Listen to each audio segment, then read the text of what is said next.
Boa noite, quem está entrando aí. Vamos aguardar o nosso convidado entrar. Já chegou.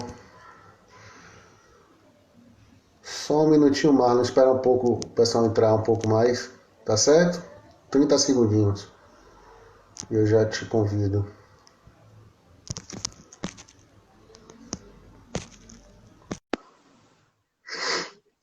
Boa noite a todos e todas. Estamos recebendo hoje, agora, nesse momento. Oi, Marlon. Eu nem acredito que eu consegui. Olá, querido. Que bom que você conseguiu. Primeira nessa modalidade, querido. É a primeira na minha vida. É bom que a gente vai aprendendo, né? É bom que a gente vai. Como você está? Aprendendo.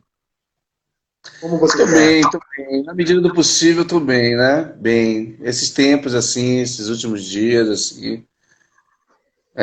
Agora começando a ficar tenso de novo, com essa abertura de tudo de novo, né? Verdade. É Eu terrível. acho linda essa chamada de vocês, Política FC, que diz assim, conversas sobre o Brasil, e conversar sobre o Brasil é conversar sobre essa, desculpa a minha dureza, essa imbecilidade de abrir tudo como está sendo aberto, da forma que está sendo feita, né? Então, não sei. Vai salvar a economia para matar pessoas, na minha opinião. É um tanto de falta de amor, um tanto de falta de humanidade, né? É. Infelizmente. Marlon, primeiro eu queria te agradecer muito por você estar participando, né? Seja bem-vindo. É uma honra estar te recebendo na nossa live. Você não sabe, Oh, meu Deus. Para você mim é minha alegria. não sabe o quanto eu estou honrado, até porque você sabe o quanto eu gosto de você, né? Pô, Quanto eu também, querido. Gosto muito de você.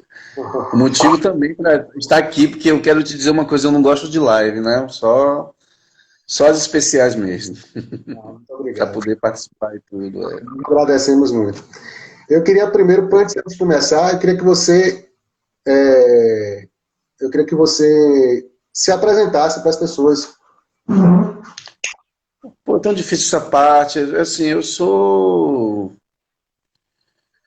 Dentro da temática dessa live, eu tenho que dizer uma coisa que para mim é primeiro lugar em todo tempo, né? Eu sou um orixá, que quer dizer um filho de santo, um, um pertencente a esse universo religioso desde a infância, né? Desde a infância.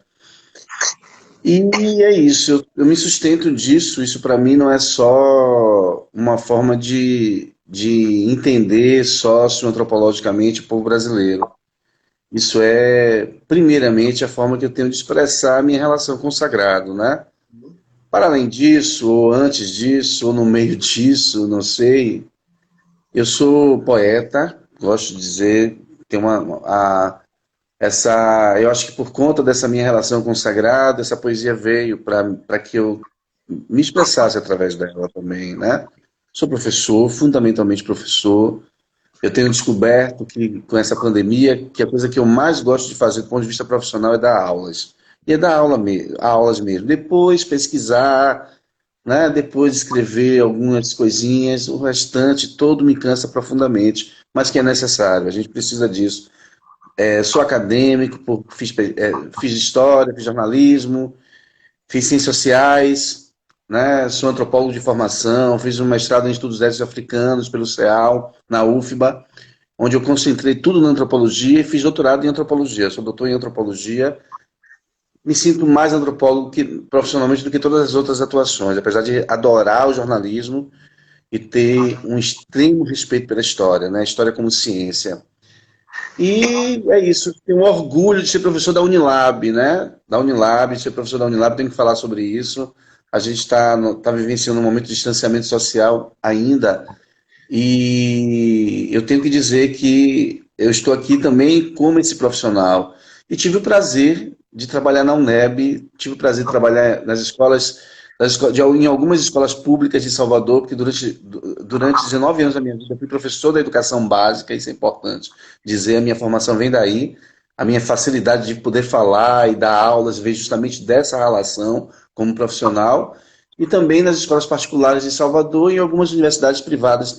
Eu sou isso aí. No fundo, eu sou essa pessoa que gosta de falar muito sobre esse tema, porque esse tema é muito importante para a gente conversar sobre o Brasil. Com certeza. Obrigado. Muito obrigado pelo convite. Não, que é isso. Bom, para começar, eu queria ler um trecho muito rápido de um livro, Olhar Betânia. Você sabe de quem é esse livro? Ai, meu Deus. Marlon Marcos. Obrigado, querido, obrigado. Vou começar. Deixa eu te falar. Na página 37 tem um trecho assim. O candomblé, invenção religiosa negro-africana nascida no Brasil, que tem como base a ligação mágico-ritual entre seus fiéis e divindades, através da possessão, tem na inteireza do corpo os princípios fundamentais que, em harmonia com a natureza, garantem o êxito do seu exercício religioso. Né? Dito isso, e de acordo com a conversa que a gente teve alguns dias atrás, que eu lembro que eu te convidei falando, a gente vai falar sobre religiões essa semana, você fez... O candomblé não é só uma religião, o candomblé é uma filosofia de vida. Né? Não sei se você lembra disso. Muito, claro. Em torno disso, eu queria que você explicasse, que você falasse para as pessoas o que é o candomblé para você e um pouco da história do candomblé. Isso é muito difícil, mas acaba sendo fácil quando a gente consegue acionar também outras fontes, outras possibilidades, né? Que a parte fundamental é a parte empírica, da minha vivência. Uhum. O que eu posso dizer é o seguinte, ó, no Brasil existe um fenômeno chamado religiões de matrizes africanas, que são várias religiões que a base filosófica e a base, vou falar esse termo, mas a base litúrgica estaria ligadas às civilizações africanas que vieram para o Brasil, né? Na infeliz condição de escravizados, seres humanos escravizados, mas o candomblé é uma dessas religiões. Nós temos a Umbanda, nós temos o Batuque no Rio Grande do Sul, nós temos o Xangô. O Xangô é bem dentro dessa visão de candomblé. Xangô, que é o nome de um orixá, mas também que é o nome dessa prática que nós aqui na Bahia chamamos de candomblé. Chamamos no Brasil inteiro como candomblé. Então, o que seria esse candomblé? Esse candomblé seria... O candomblé não é uma religião africana, porque a experiência histórica se deu em território nacional, em território brasileiro. A experiência é brasileira, com essa reunião de indígenas e, de certa forma, com a reunião europeia também, com a presença europeia através do catolicismo, deu origem a isso que lá atrás era chamado de calunduns, né? Os primeiros povos que vieram para cá eram os bantos, e essas experiências que futuramente vão se chamar candomblé, elas eram chamadas lá no início do processo colonial, foi chamado de calunduns, né?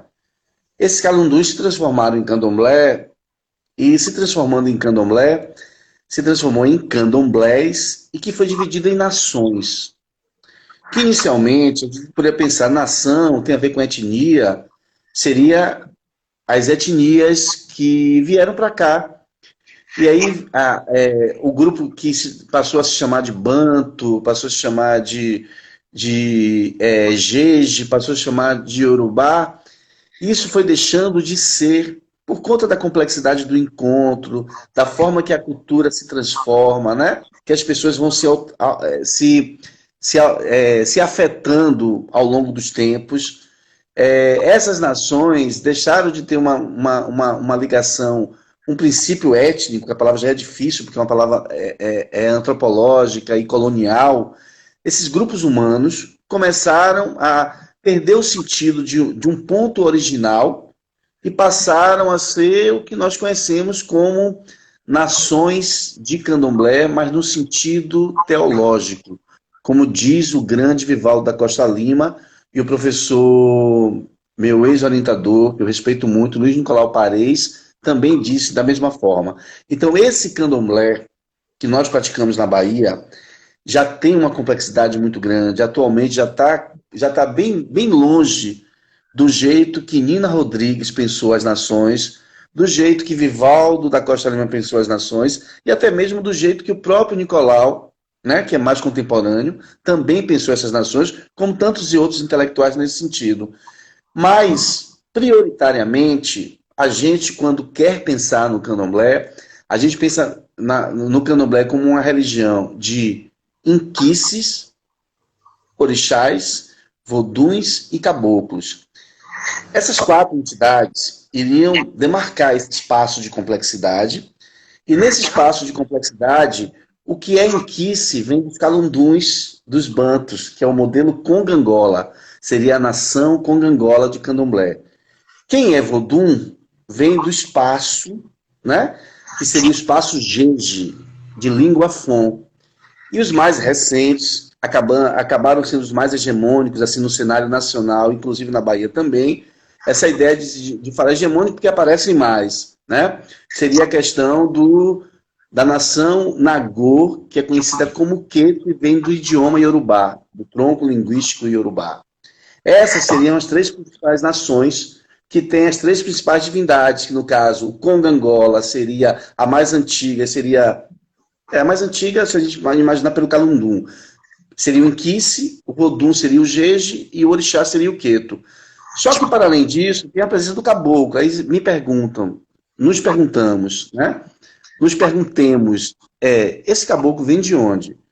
Esse caboclo seria, assim, uma forma de persistência cultural, persistência religiosa, persistência mitológica das matrizes indígenas, religiosas indígenas que eram da terra, né, do local, desse território, e que afetaram as três nações, e não tão somente os calunduns. Agora, claro, que se o caboclo se perpetuou nesse formato, o caboclo precisou da grandeza filosófica dos povos bantos que abriram-se para esse tipo de interferência e trocaram informações que nós podemos chamar aqui só a título de uma questão didática, informações religiosas.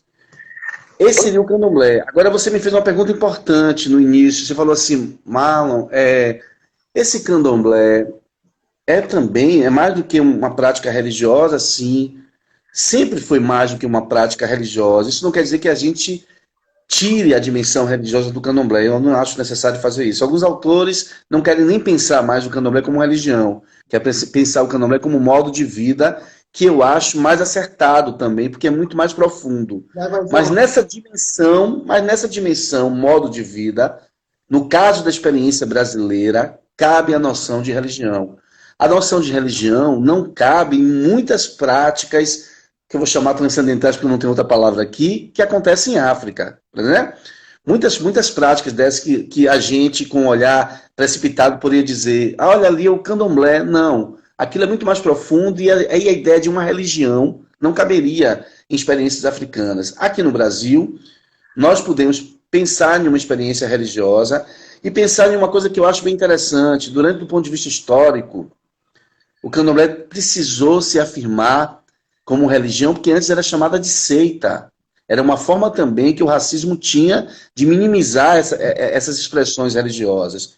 Então, o candomblé hoje, no Brasil, ele não nos serve só como uma religião, nos serve como um modo como um modo de vida, e esse modo de vida vai chegar a novas epistemologias, a nova forma de conhecer, a nova forma de pesquisar, de praticar ciência dentro dessa perspectiva das filosofias africanas. Isso é fundamental para a gente decolonizar ou descolonizar o conhecimento e descolonizar a universidade. Essa perspectiva decolonial. Eu acho interessante quando você fala da coisa de não ser só, não ver o candomblé só como uma religião, mas também como uma religião e como um modo de vida, e as coisas se entrelaçam, na verdade, porque eu acho que quando você fala isso, a coisa toma um outro aspecto e ganha uma outra esfera, né? Muito maior, do que você ver só como... Não que uma religião seja uma coisa menor, eu acho que não é. E eu até acho assim, que você se dispõe a ser, tipo, a ser budista, a ser realmente católico, a ser hinduísta e tal, você também tem que tomar...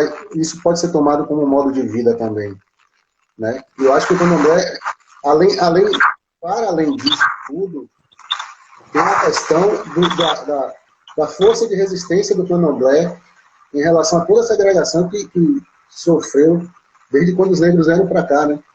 Tem toda essa questão paralela. É porque me parece... É isso, quando a gente pensa nas religiões monoteístas, né, a gente associa logo as grandes religiões que vieram do judaísmo, né? Se a gente parar para pensar. Essas expressões, desde sempre, se autodenominaram religiões, né? Porque vem da palavra religare, que quer dizer religar. Religar como se as pessoas precisassem de um processo de ligação. Na compreensão filosófica, no mundo africano, essa coisa não se dá dessa forma, desse jeito. Você entende? Por exemplo, a gente vai dizer, se é um católico, o modo de vida do católico é ser católico. Para alguns, né, que vivem isso inteiramente.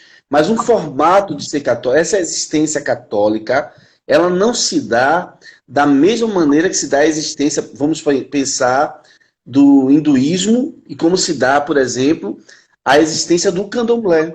Porque o candomblé é como se você... Uma maneira de acordar, uma maneira de dormir, você entende? Uma maneira de sentar na cadeira, de dar as costas para a rua, de elevar o pensamento, de lidar com a água, lidar com a folha, lidar com o chão, lidar com esse corpo, né? Lidar com a vida após, né?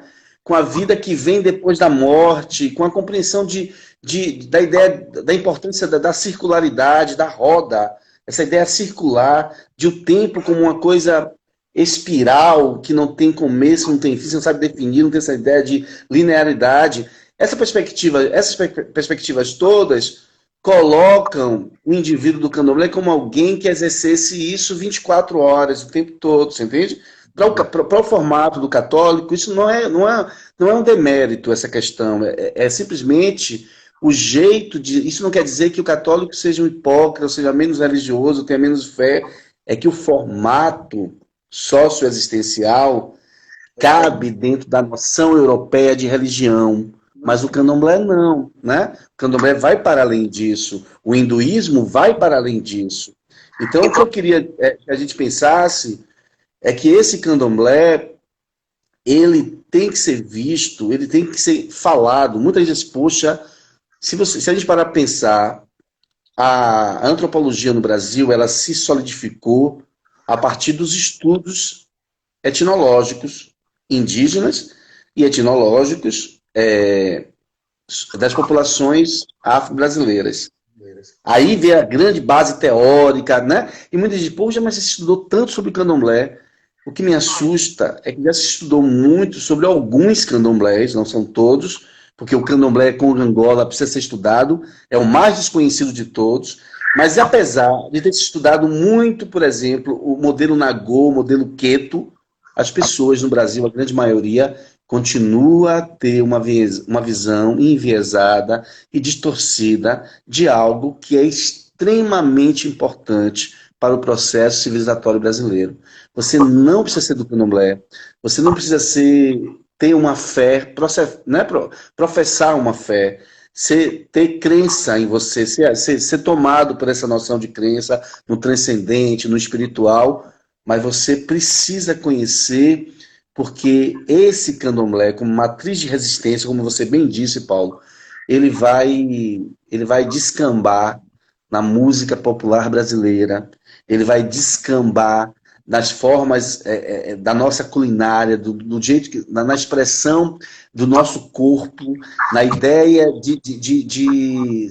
de festejar no mesmo instante em que a gente... Não, o sentido da festa não tem essa distinção entre sagrado e profano. É uma coisa que é uma grande... A gente vê que na Bahia a gente comete muito esse erro. Agora, dentro da igreja do Senhor do Bonfim, está lá dentro a parte sagrada da festa, e cá fora é a parte profana. Não.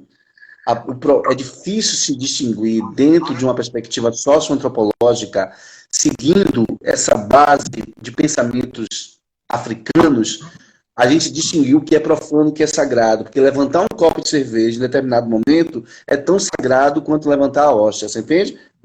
A partir da compreensão de quem está vivendo isso. Então, a história das chamadas festas de verão, que a professora Cleidiana Ramos fala também, né, fez uma pesquisa lindíssima, o que nós chamávamos antigamente das festas de largo, né, as grandes festas de largo, todas elas estão nessa mistura entre o que o Ocidente diferencia entre sagrado e profano, e que na África poderia ser entendido como um todo sagrado, porque os orixás do candomblé, eles dançam, eles comem, eles sabem da importância desse corpo, porque é através desse corpo que eles se fazem mais presentes, não é o que eles fazem presentes, esses orixás se fazem mais presentes no momento da celebração. Então isso é uma perspectiva filosófica. Maravilhoso, maravilhoso. E com isso tudo, como foi que você começou a se relacionar com o candomblé, Marrone? Eu nasci de uma... Não, estou dando risada porque tanto tempo, eu nasci na rua Rui Barbosa, no Centro Histórico de Salvador, né? Sou de filho de uma família pobre e a minha sociabilidade desde a infância se deu com o candomblé. Adolescente, eu fiz o santo, iniciei para os orixás, né? E tenho hoje 50 anos e a minha constituição como indivíduo, o sentido mais profundo que eu trago em mim são essas experiências de terreiros, né? Do ponto de vista relacional, como qualquer reunião de ser humano, é super difícil, né? A gente lidar com o ser humano em qualquer reunião é super difícil. E dentro dessa dificuldade, encontrar ainda as possibilidades, digamos assim, analíticas e encontrar nessa expressão um esteio para a existência. Ou seja, desde a infância, eu não entrei no candomblé porque eu sou antropólogo, porque eu estudava, querendo estudar, eu me aproximei e me iniciei. Não, eu fui estudar isso na história e na antropologia, primeiramente na história, depois na antropologia, justamente porque eu precisava de respostas em relação às especificidades do meu processo. Então, eu tenho uma relação de vida com isso, que não começou ontem e nem quando eu entrei na faculdade. Vem de muito tempo, bem de antes. Na verdade, elas estão conectadas de uma forma que você não sabe, você não tem um início para poder puxar tanto assim. Não, assim, eu tenho experiência de fazer algumas coisas que não cabe dizer, né? Não cabe aqui nesse tipo de live, de conversa, uma coisa assim da gente, muito internamente. Eu tive essa de experimentar o quarto do santo, ficar guardado durante 2 dias, quando eu tinha 7 anos de idade, né? Com 11 eu repeti o processo. Então essa questão de que das famílias pobres e famílias pobres que trazem para dentro de si esses elementos africanos, negro-africanos, o candomblé era uma forma de respiro, né? Era uma forma de resistência, era uma forma de sobrevivência, era uma maneira concreta de sobreviver e também uma maneira concreta de imaginar outras coisas, né? A antropóloga Maria Bethânia, você começou com uma pesquisa que eu fiz para ela, Maria Bethânia tem uma coisa que ela diz que é um olhar bem antropológico. Ela gravou uma música que é uma música do cotidiano dos caboclos. Fala, o sobrado de mamãe é debaixo d'água, sobrado de mamãe é debaixo d'água por cima da areia, tem ouro, tem prata, tem diamante que nos alumeia, tem ouro, tem prata, tem diamante que nos alumeia. Eu já vi vários caboclos cantando isso. Então, o sobrado debaixo d'água é a ideia de uma mãe que vive debaixo d'água, e essa mãe que vive debaixo d'água também tem sobrado, porque, como diz Bethânia, no documentário Música é Perfume, porque a mãe do escravizado, que é uma mãe negra, também tem sobrado. Isso é uma forma de você conseguir, naquele instante, se desvencilhar dessa condição horrorosa, horrível de viver sou como mercadoria enquanto você é vida, enquanto você é livre, você entende? E eu aprendi isso com uma cantora popular que estudou até a 8ª série e que tem uma obra gigante e dentro dessa obra tem muita, muita, muita antropologia para a gente aprender a se conhecer um pouquinho como povo, né? Se a gente, porque como povo no singular não, mas como povos, porque não existe o povo brasileiro, existem os povos brasileiros que coexistem aqui dentro dessa coisa que a gente chama Brasil. Certo. Não à toa você fez um livro, né? O Olhar Betânia. Tem esses dois olhares, né? O olhar em torno do que você ama em Maria Bethânia, o olhar do campo. Em Oiá também, que a minha mãe também é uma divindade. Sim, sim, sim, sim. Tem uma pergunta aqui de Eric, que eu queria te fazer. As artes que ajudaram a divulgar o candomblé diminuíram o preconceito ou a maior exposição ampliou também o preconceito? Eu acho que tudo, que as duas coisas funcionam, assim. Eu acho que, por exemplo,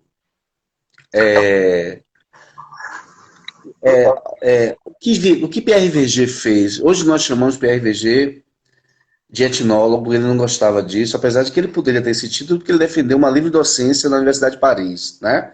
Ele O poderia. trabalho dele, através do livro Fluxo e Refluxo, ele acabou se tornando um doutor, ele se tornou um doutor, então ele era um acadêmico também nesse sentido. Quando ele começou a fotografar muito mais no intuito artístico e numa curiosidade pessoal de conhecer o que ele chamava de povos exóticos. Ele tinha muito mais essa intenção do que, então ali existia uma linguagem artística.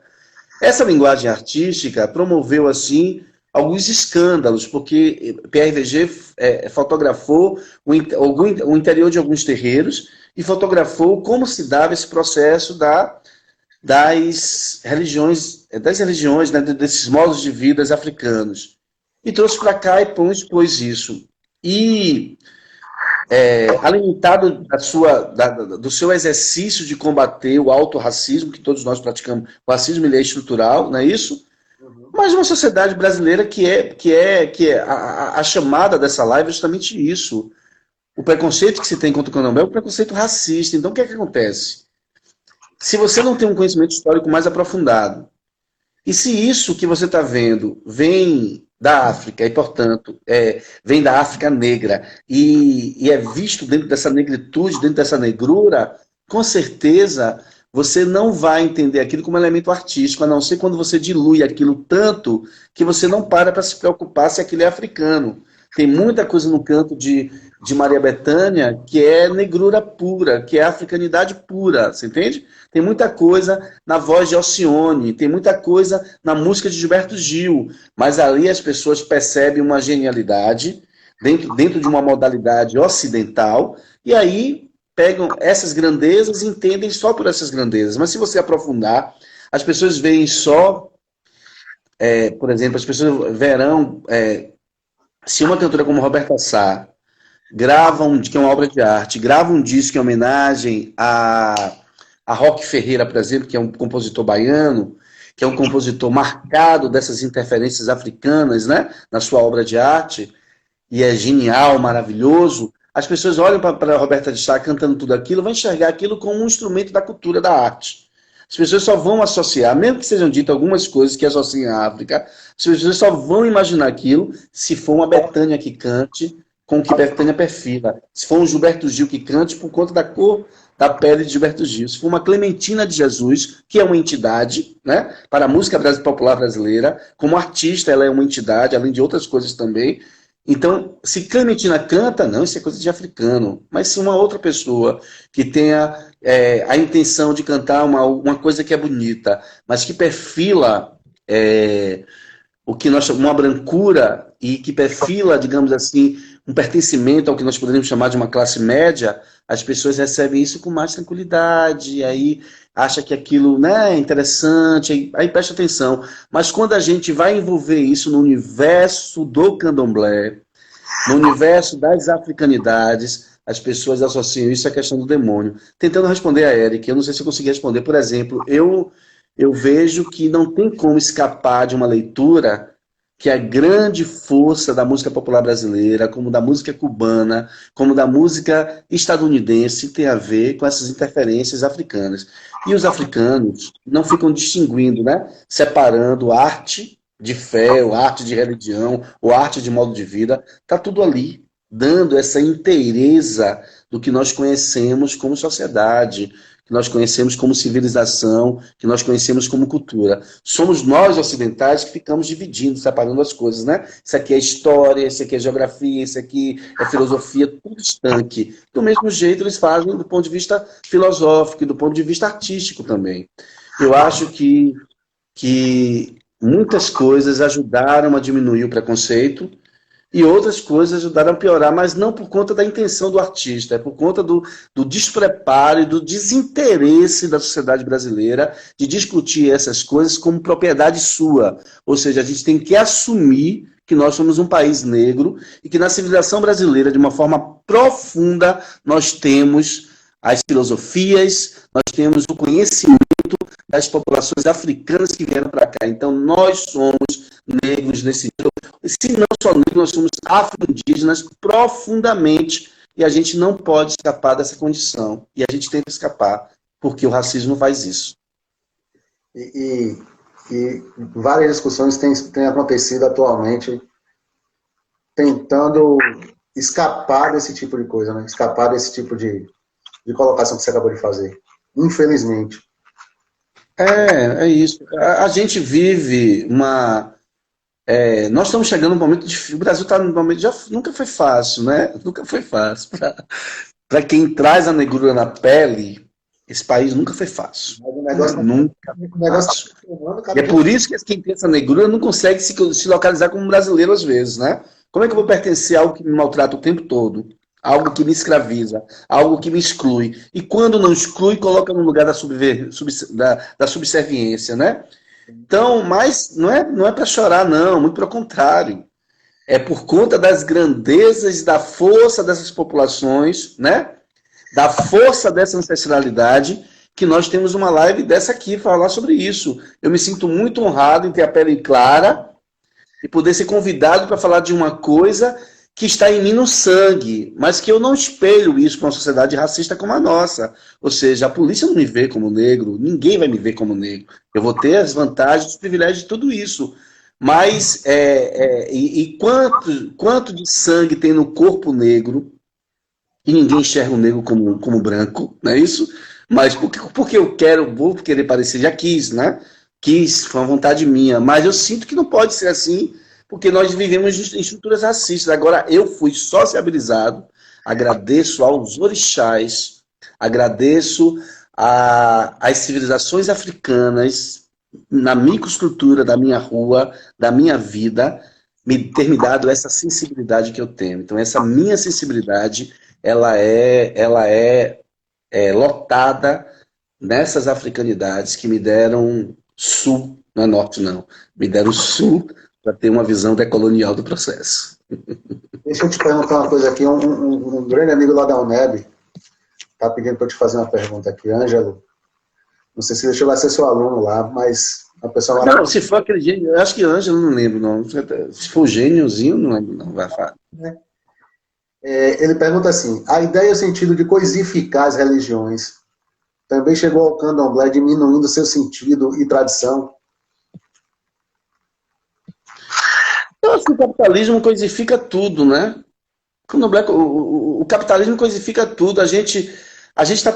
Esse debate aqui, Paulo, é importante porque é um debate antirracista, né? Você é um educador, eu sou um educador, nós somos professores, ou se você não estiver praticando, mas o professor está aí, aqui agora, e a gente está fazendo algo que é antirracista, está pensando no Brasil, mas se a gente vai ser antirracista, a gente vai ter que ser anticapitalista também, porque o que é coisificar, tornar coisa, o que é tornar algo como coisa, é tornar em mercadoria, então não tem sentido, né? A realidade do terreiro, a convivência, o interior de um terreiro, por mais que o candomblé precise comprar as coisas para a sua prática, né, porque tem a questão do valor de troca, mas os valores maiores, né, a simbologia mais profunda internamente, está em algo que não consegue coexistir com isso que nós chamamos de capitalismo. Então, o catolicismo se coisificou. O catolicismo é isso, de pagar indulgência, de pagar, ou seja, de comprar o perdão, de ter essas riquezas todas que eles construíram, né? De praticar. O catolicismo, todas as religiões, dentro do capitalismo, para sobreviver, elas serão coisificadas e serão tratadas assim, em primeira e última instância, né, para ter uma linguagem um tanto quanto marxista, como coisas coisificar, como coisas, né? E há quem diga, se a gente for tratar isso da coisa tratada como mercadoria, eu não quero falar das coisas como materiais. Tem uma discussão antropológica, né, que fala da vida às coisas. Um cara chamado Bruno Latour, um grande antropólogo, que é um debate de cabeçudo, não é o meu, não entendo dessas coisas com profundidade, mas essa coisa das coisas, nesse sentido antropológico, tem uma outra perspectiva. Mas as coisas que o companheiro Ângelo quis chamar a atenção aqui, com certeza o candomblé também é coisificado, e principalmente o candomblé, né?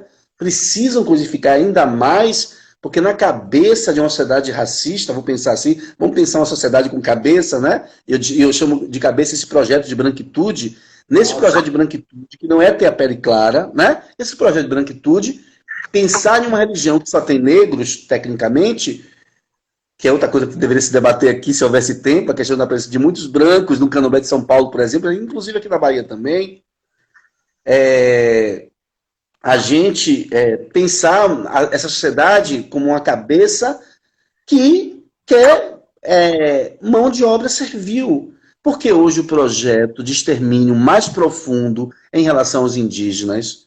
Porque é o seguinte, eles estão matando os negros, mas eles não vão exterminar com os negros, porque dentro da sociedade capitalista tem que ter a mão de obra servil. Essa mão de obra, porque eles não querem a universidade funcionando como já vinha funcionando, né?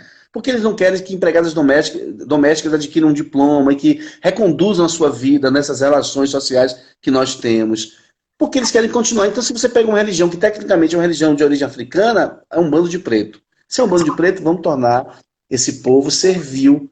E aí que vai querer coisificar profundamente, mas todas as relações dentro desse modelo capitalista, relações religiosas, né? Existe a presença da coisificação, sim, porque essa coisificação eu entendo como mercadoria. Certo. Marlon, eu tenho que te fazer uma pergunta, porque já surgiu aqui umas 3 vezes, e aí eu não posso deixar passar. Ai, meu Deus. Calma. Quem é Deus para o candomblé? Hein? Quem é Deus para o candomblé? Olorum, Senhor, né? Que seria uma tradução dono do céu, mas a gente não poderia ter essa noção ocidental de céu, né?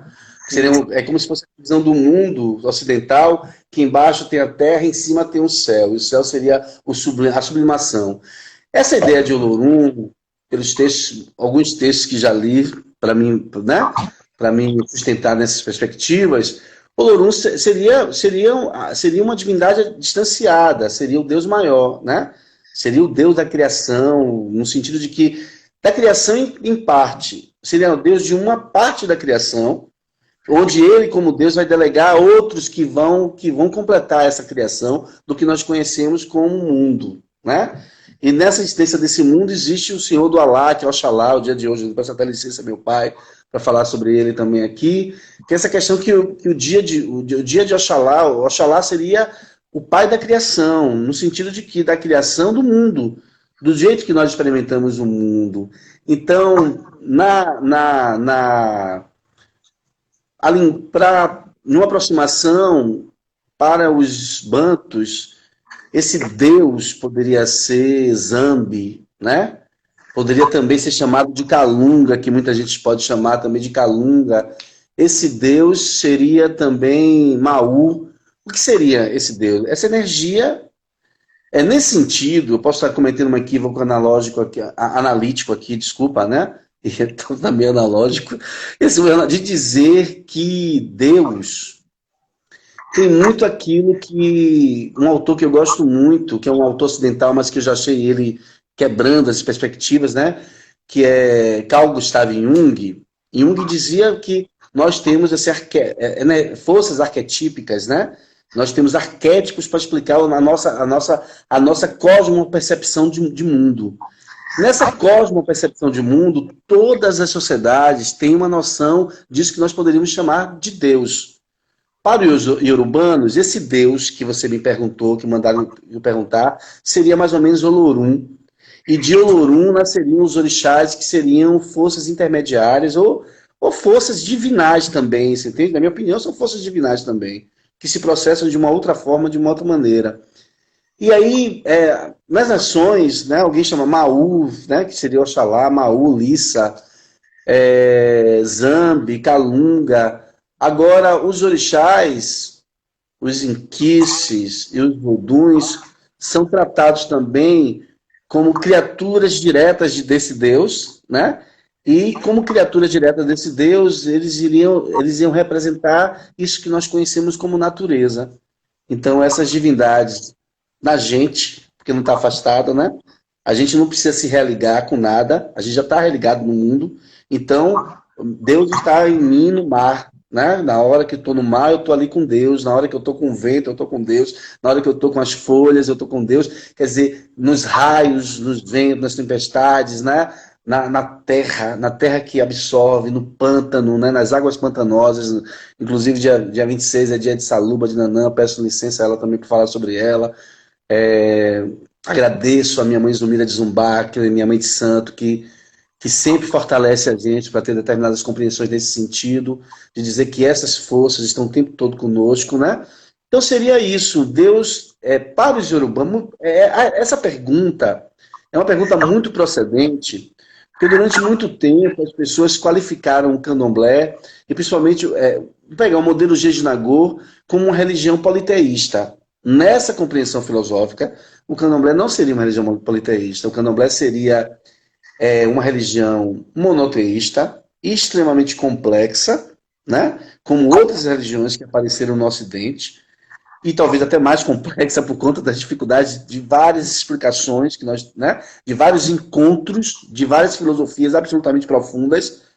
Esse candomblé, ele tem Deus, Olorum, como esse Deus que a gente chama de Yahvé, por exemplo. Poderia fazer uma associação aqui analítica para entender. E quem seriam os orixás? Não são deuses também? A Igreja Católica não tem os santos, não é chamada de politeísta? Quanta gente, eu mesmo rezo para Santo Antônio, eu rezo para Santa Bárbara. Por que eu não rezo logo para Yahvé e dentro da Igreja Católica, ou rezo logo para Jesus, que faz parte da Trindade? Não, eu sei que tem Jesus, eu sei que nessa Trindade tem o Espírito Santo, eu sei que nessa Trindade tem Deus, nessa ideia de Deus, e eu sei que mediando, né, essas coisas todas, mediando-se entre si, mediando-se, né, sendo mediadas entre si, essas coisas, a gente busca essas coisas no sentido positivo, né, no sentido mais profundo da palavra coisa. Eu busco Santa Bárbara. Se eu busco Santa Bárbara, por que eu não vou logo para Deus? Então, mas o catolicismo não é chamado de uma religião politeísta, né? E esses orixás, se a gente fosse fazer, eu acho que é mais complexo. Como o catolicismo também é mais complexo, né? Eu acho que o catolicismo pode continuar sendo uma religião monoteísta, tendo esse tipo de estrutura de relação com os santos. Como nós podemos ser também uma religião complexa monoteísta, tendo essa relação com os orixás. O grande lance é que o candomblé não precisa nem ser reconhecido como religião. O que o candomblé precisa ser entendido historicamente, no caso do Brasil, e nós lá dentro, nós que vivenciamos isso, temos que entender que a nossa relação com esse modo de vida é muito mais profunda do que essa noção conceitual de religião.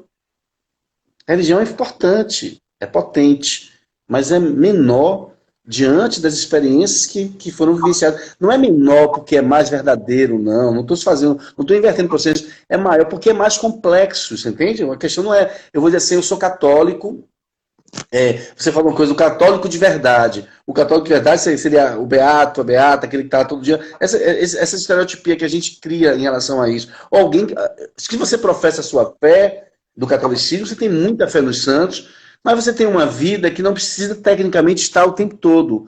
A minha, eu não posso ser assim, você entende? Eu tenho que ter cuidado quando eu vou falar a palavra dentro da minha casa, falar fogo.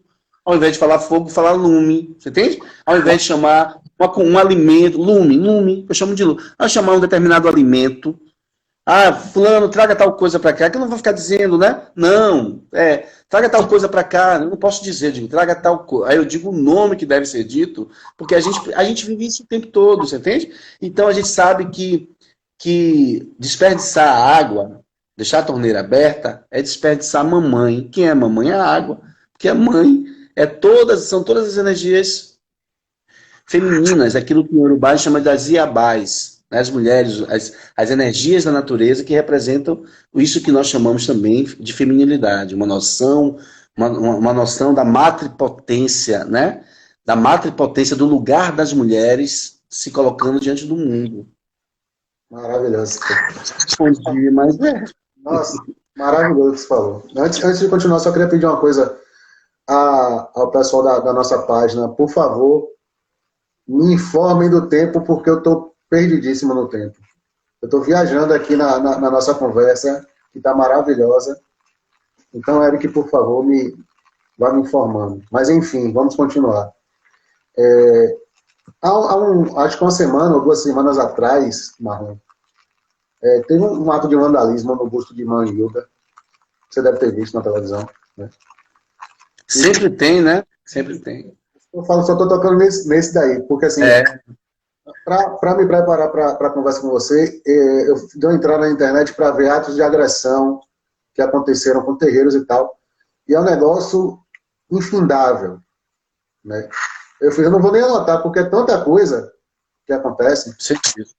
Eu lembro de Eu também acompanho. Eu me esforço para acompanhar. Eu lembro de um que aconteceu lá na Vasco da Gama, há uns anos atrás, né? Eu anotei um que aconteceu lá em Alagoinhas, que em frente ao local, eles estavam gritando: Satanás vai morrer, vamos invocar Jesus para fechar a casa de Satanás. Quer dizer, só para falar 2, 3 coisinhas que aconteceram, né, que são absurdas, mas dentre centenas, né, que vem acontecendo e que acontecem sempre, né? E os terreiros continuam, como eu falei, como centro de resistência, né, resistindo a isso tudo, né? Para você, qual é a maior causa dessa situação toda de preconceito em relação... Eu sei que a gente já tratou de algumas questões aqui, né, desde o começo da live, né? A gente tem uma situação agora que a gente está passando no nosso país de debates que a gente achava que já tinham indo para o buraco, voltarem a acontecer em relação, reforçando a branquitude, né? Reforçando o machismo, reforçando esse preconceito, essa raiva contra o diferente. Eu não estou falando só em relação à religião, mas em relação a tudo. Sim. Para ser bonzinho, né? Porque eles não falam isso, eles falam outras coisas. Né? Como é que você vê essa coisa toda? Porque é muito louco a gente chegar em 2020, aqui em Salvador, por exemplo, que eu acho que ainda seja a cidade mais negra fora do continente africano. E a gente ainda tem casos absurdos como esse. Né? O cara simplesmente pegar e sair atirando pedra no busto de Manhilda. Acho que proporcionalmente é São Francisco do Conde.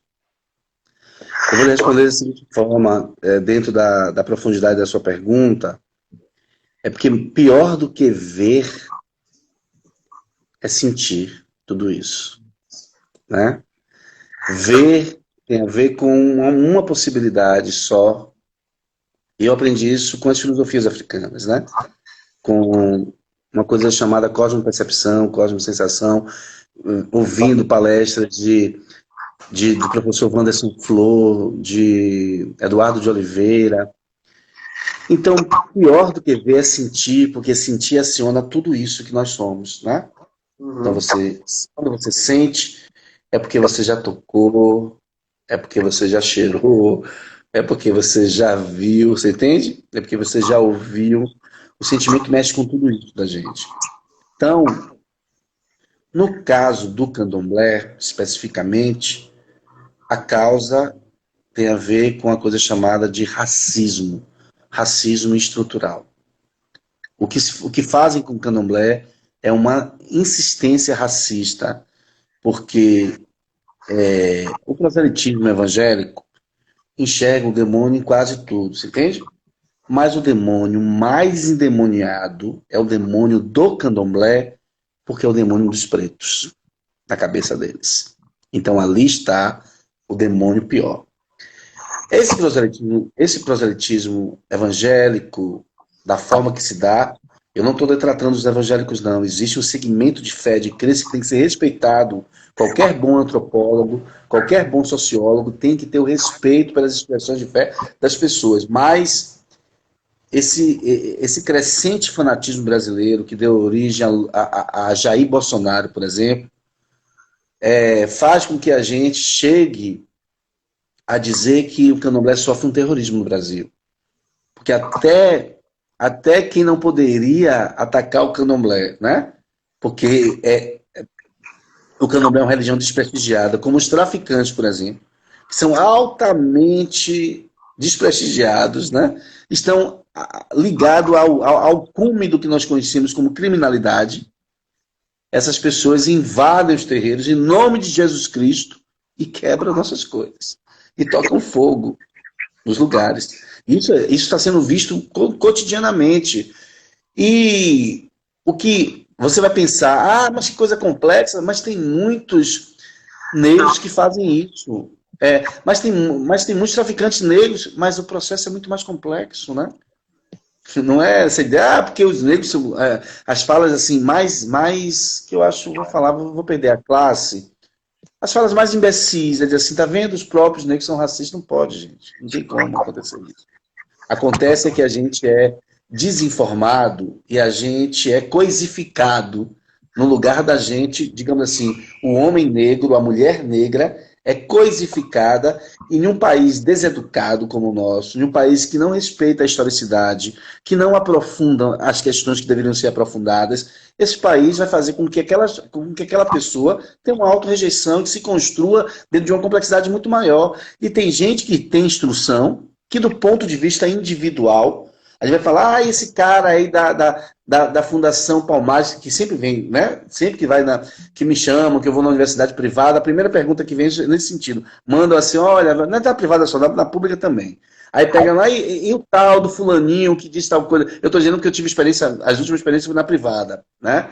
Aí mandaram para mim tal coisa, aí mandaram um bilhetinho, e aí eu recebi o bilhetinho, e aí vem dizendo, e tal, desse cara do Sérgio Camargo, não é isso?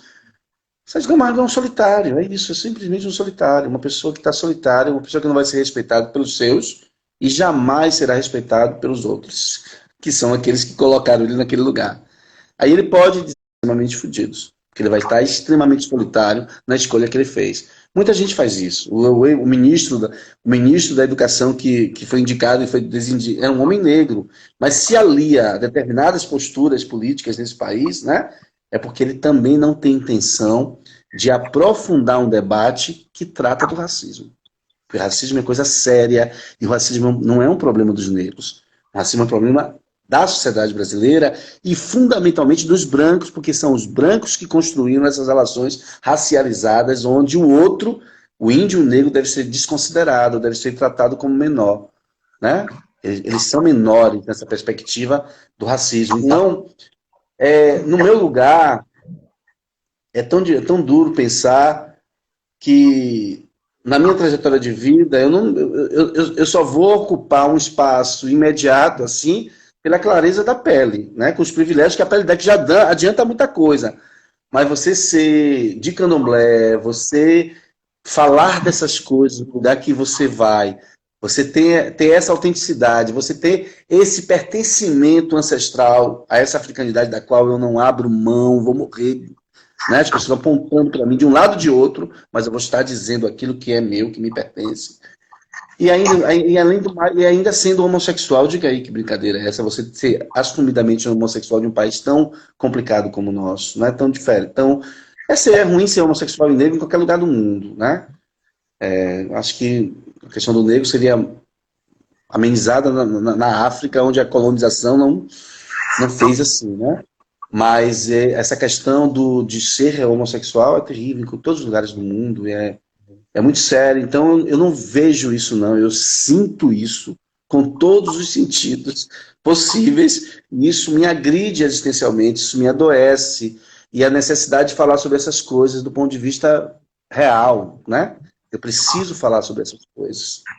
Então, a gente vai parar a pensar que o mundo... Eu tô aqui emocionado porque a Cláudia Pacheco entrou aí, é minha irmã, que sou apaixonada, né? Escreveu aquele livro lindíssimo sobre a afetividade, a solidão da mulher negra, um livro que é referência nacional e internacional.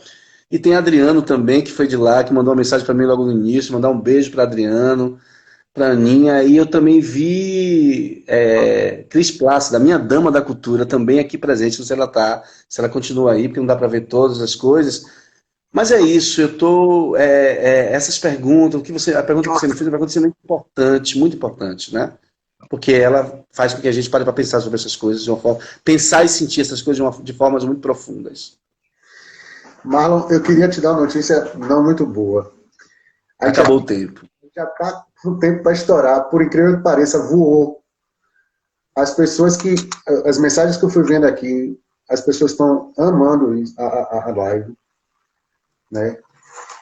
Eu queria pedir para você, primeiro, falar rapidamente sobre como é que o Candomblé está reagindo com essa questão da pandemia, como é que tá fazendo, o contato que está tendo com os seus e tal.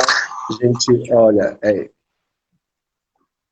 Candomblé é uma religião, é um modo de vida de preto, com interferências profundas dos indígenas. O que, historicamente, os pretos e os indígenas fizeram no Brasil foi resistir e arranjar a forma de vencer essas questões. Ou seja, Ailton Krenak, que é um grande intelectual indígena brasileiro, né?